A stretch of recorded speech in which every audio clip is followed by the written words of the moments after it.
right, business or physics. Let's have a quick understanding on computer systems engineering first, which has a 30% job share.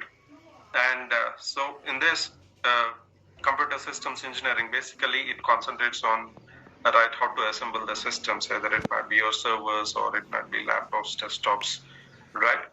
So how they can be assembled. So basically for this, the skill set that is required or the people that are required for the pass outs of the diploma or any specific certifications like CCNA or MCSE, right? Little more certifications we have, right, for getting into this. So this category of 30% job share is not exactly open for the BTech pass outs, the BTech candidates. So now let's look at the other one, which is computer science software engineering, that is 35%.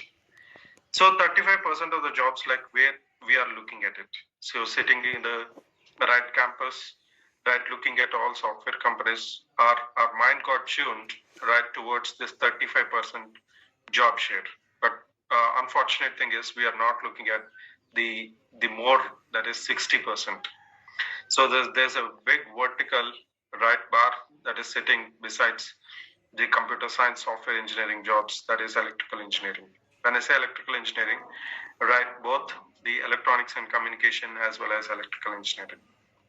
So here we have plenty of jobs, but unfortunate thing is most of the electrical engineering candidates, they feel that right, we don't have an opportunities, we don't have core jobs, and even EC people, they feel that we don't have core jobs. So your concentration is always or either on embedded systems or right on the PCB designing, right? So only on these sort of things. But other than this, there are plenty of things. So electrical engineering people, they usually look at right their power plants, right, or the substations. These are only the areas they usually look at it. But the most right unfortunate thing is the other subjects also, the subverticals. Either your VLSI is a part of it, right? Your electrical engineering and electronics engineering, right? Apart from like communication is a part of it. So you have plenty of jobs in the verticals. Only thing is you need to look at this subverticals. So in this, if you look at it, so as of now, everyone knows there is a huge demand for the chips. Almost right, demand is more and supply is less, because we don't have right the resources for building the demand of the chips, and we don't have resources in the sense either it might be manufacturing units or it might be the people who can design or it might be the people who can verify, right, or the manufacturer. So every country, right, especially if you look at Indian market, uh, Indian central government is well ahead, and so they are funding, they are collaborating with the foreign right countries like Taiwan, right? They are inviting the right investors to invest into the fabs. So if we get a fab, already the design, most of the designs are happening in India, right? Earlier we used to have only the verification or only the back end mode, but now the design is slowly moving into the Indian market. So therefore, India now has a capability to build a complete the chip. So only thing that we don't have is a fab. So now everyone is looking at or the countries, right? So everyone is looking at Indian market, how India is going to react to this, to bring the right gap, to fill the gap between demand and supply. So in this context, like, so most of them, like Tata is looking to invest, right? And the other companies, the big brands are looking to invest into it. So therefore, definitely there is a huge demand for the next, right, 20 plus years. So this is a great opportunity for all engineering, right, circuit branch people, right, students to grab this opportunity and excel, right, your skills and right, get a good career ahead. So with this, so let me get into the next one. So this is a past year record, right? So everyone sees that there's a huge demand, right? You know, right? During the pandemic, most of them have lost jobs, but the only industry, right, which has recruited more than, right, any other verticals. So that is VLSI, that is semiconductor industry, because there's a huge requirement, there's an opportunities. So they have had more than, right, any other sub verticals, right, in the IT industry. So it's not, these are all the facts. You can get into this and you can, right, do some research on these, right, numbers.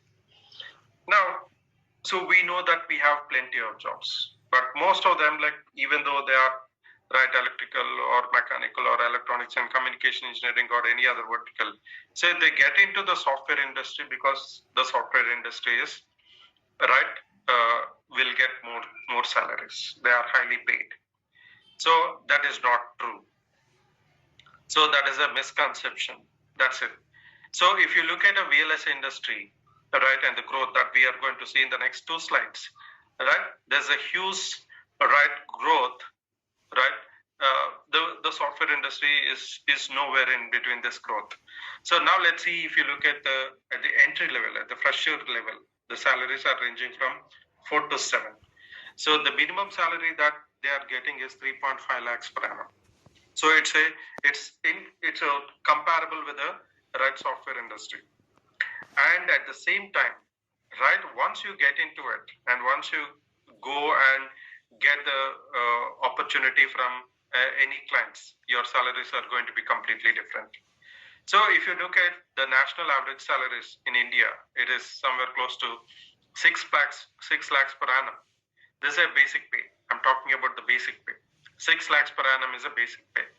On top of it, you'll have a lot of components that will be added and it is going to increase more. So now, the same thing, if you look at the US market, it is $81,200, right, per annum. So this is again on a basic pay. So if you look at this, the basic pay is huge. The same thing if you go and look at any, right, software engineering, right, the offer letters. So the basic pay will not be huge. So this is another interesting, right, the factor that you need to look at it. Now, the jobs are good, right? No questions about it. The next step is entry level. The salary is also reasonably good compared with a, right, software engineering. And now, if you look at the future, how the future is going to be. So here, I'm referring to a senior software engineering, right, engineer salary. When I say a senior software engineering, right, so he might be getting somewhere close to, right, 3 years of experience, 3+ years. So exactly 3+ years of experience. So now in this 3 years of experience, any software engineer, right, if you take the national average, it is 8 lakhs per annum. They were starting somewhere close to, right, 3 lakhs or like 2.4 to 3.5 lakhs per annum. And so over a period of 3 years, they are reaching out to somewhere close to 8 lakhs per annum. So in Bangalore, it is a bit more because you all know that Bangalore is a hub for the IT industry. So it is going to be much more in Bangalore compared to the other parts of the, right, country. So now if you look at, right, the senior verification engineer with the same experience of 3 years, they are getting, right, close to 12 lakhs per annum. 1 lakh. So you can see this figure, right? So this is 12 lakhs per annum. So if you see in comparison, right, it is almost 4 lakhs, right? At least a minimum of 3 lakhs higher than, right, any senior software engineer. So that's a huge, right, the opportunity for all, right, circuit branches. This opportunity, the software engineering people, they cannot grab it. They cannot avail it. So you are the most luckiest people who can grab these opportunities, right, to get into the, right, the dream core domain. So if you look at the overall the salary relation, so it is 40% higher salaries in verification than in the software industry when we compare both of them.